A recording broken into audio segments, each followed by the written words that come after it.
আজকে নিজের হাতের মাছের বিরিয়ানি খেলাম। মাছ দিয়ে বিরিয়ানি কিভাবে পাকানো হয় আপনাদেরকে দেখাবো।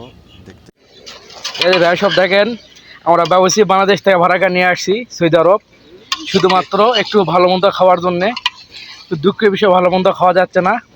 স্যালারি যে পরিস্থিতি, কোনো রকম জীবন কাটানোর জন্যে আমরা মাছের পোলা খাচ্ছি ভাই। এটা বগুড়ার ঐতিহাসিক মাছের পোলা আর আলু ঘাটি।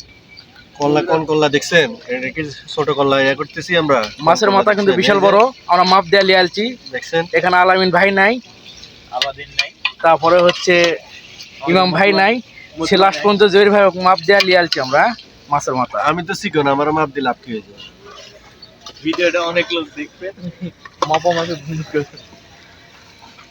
এটা হচ্ছে বগুড়ার ঐতিহাসিক, বগুড়া সান্তাহার এবং নওগাঁর ঐতিহাসিক হচ্ছে মাছের পোলা, কাতলা মাছের কলা। হ্যাঁ। কিসের কাতলা? রুই মাছ আমাকে। আরে ভাই, আপনি বাজারে গেছেন, আমরা আনলাম কাতলা মাছ। হ্যাঁ, কাতল খাবো না, কেজি রুই খাবো। কেজি 1200 টাকা করে কাতলা মাছ আনলাম। কে কোনো সমস্যা নাই, ওর পাওয়া বড় ভাই এটা মাছের বিরিয়ানি, মাছের পোলাও, যে যেটা বলেন এটাই সেটা।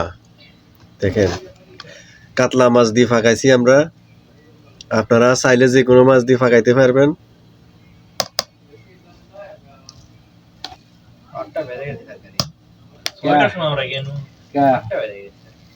আপনার কি বললাম, সময় কিছু লাগে।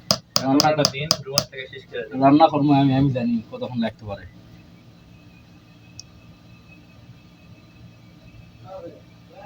বা একটু ঠান্ডা হলে লবণ একটু হালকা